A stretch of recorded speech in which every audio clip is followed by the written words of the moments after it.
Bien-aimés, nous continuons avec notre thème sur les prophètes, les prophéties ou le rapport qu'il y avait entre Dieu et les prophètes et les prophéties dans l'Ancien Testament.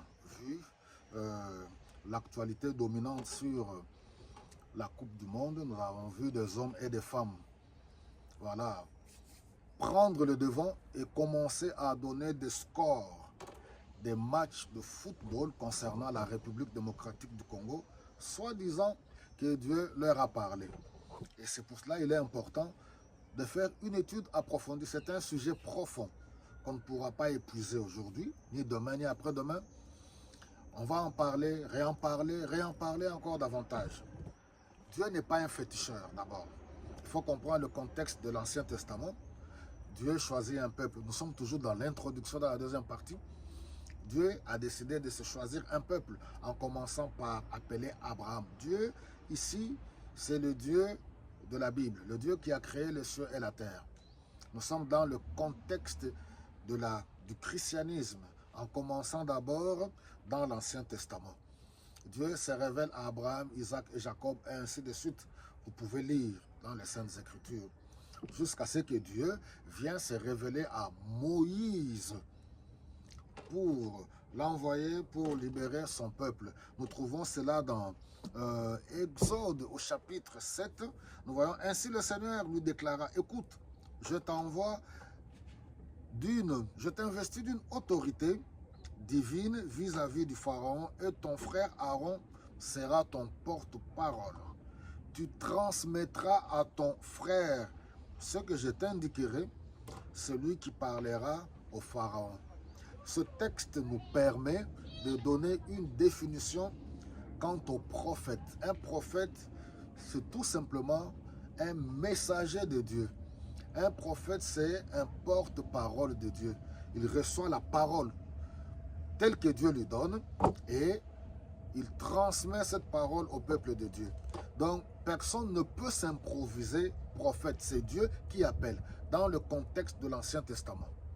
Par rapport à la relation qui a été établie entre Dieu et la nation israélienne, ou bien la société israélienne à l'époque. Donc, c'est des choses à considérer. Pourquoi Dieu a choisi Israël? Dieu, c'est un Dieu qui a une vision, un plan transgénérationnel. Pourquoi? Il est omniscient, omnipotent, il connaît toutes choses lui appartiennent. Il fait ce qu'il veut, il choisit. Ce n'est pas que Israël était meilleur que tous les autres peuples. Dieu voulait que par Israël et que toutes les autres nations de la terre puissent le connaître. Et vous connaissez, la suite on le verra au fur et à mesure. Donc, le prophète dans l'Ancien Testament, ce n'était pas un devin, ce n'était pas un féticheur, ce n'était pas un marabout, c'était tout simplement un messager de Dieu. Il a porté la parole de Dieu au milieu du peuple de Dieu. Il devait dire tout ce que Dieu lui recommandait. Et ce qui caractérisait le prophète dans l'Ancien Testament, c'était sa fidélité vis-à-vis de Dieu. Il devait être fidèle et transmettre scrupuleusement, pas transmettre ses pensées à lui. Alors, si nous venons aujourd'hui dans la Nouvelle Alliance, nous voyons que de fois, quelques-uns confondent. Les gens ont leur penchant, que ce soit dans le domaine, comme on le voit par rapport à la Coupe du Monde. C'est un loisir. Le football, c'est un loisir. C'est un divertissement. On peut ou ne pas aimer.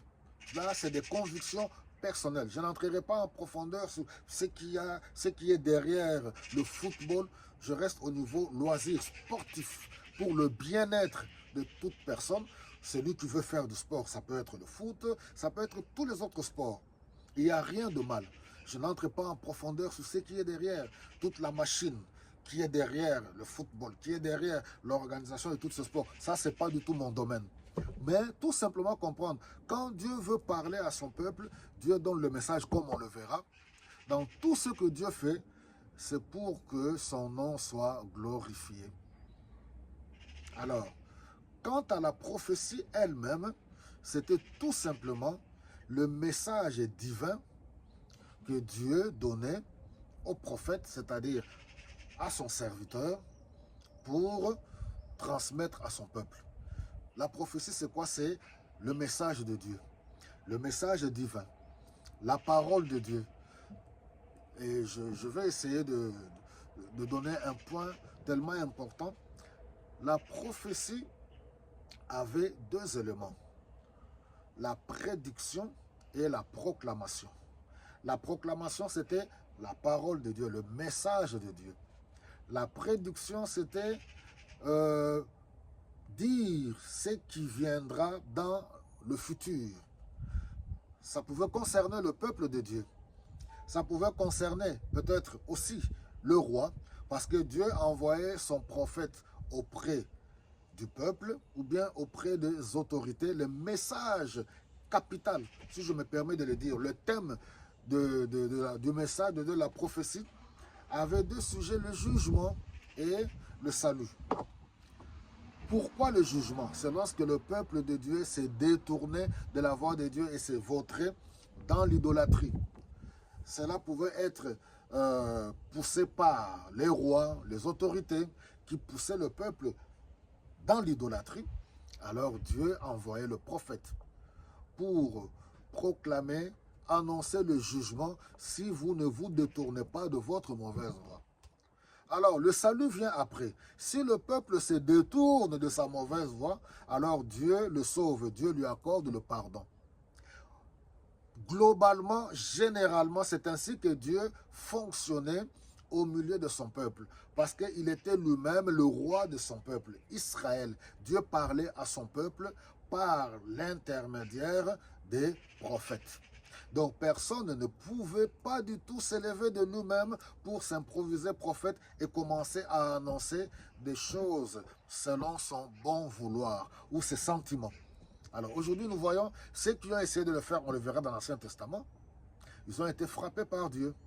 Alors, quelque chose encore de très important. Comment reconnaître un prophète? C'est lorsque le message qu'il donnait s'accomplissait. Mais cela suscitait encore beaucoup de problèmes. Nous verrons plus tard qu'il y a eu des prophètes dans l'Ancien Testament qui donnaient des prophéties. Quelqu'un comme Balaam. Il disait des choses qui arrivaient. Mais était-il un vrai prophète de Dieu? Point d'interrogation. Quelqu'un comme Anania.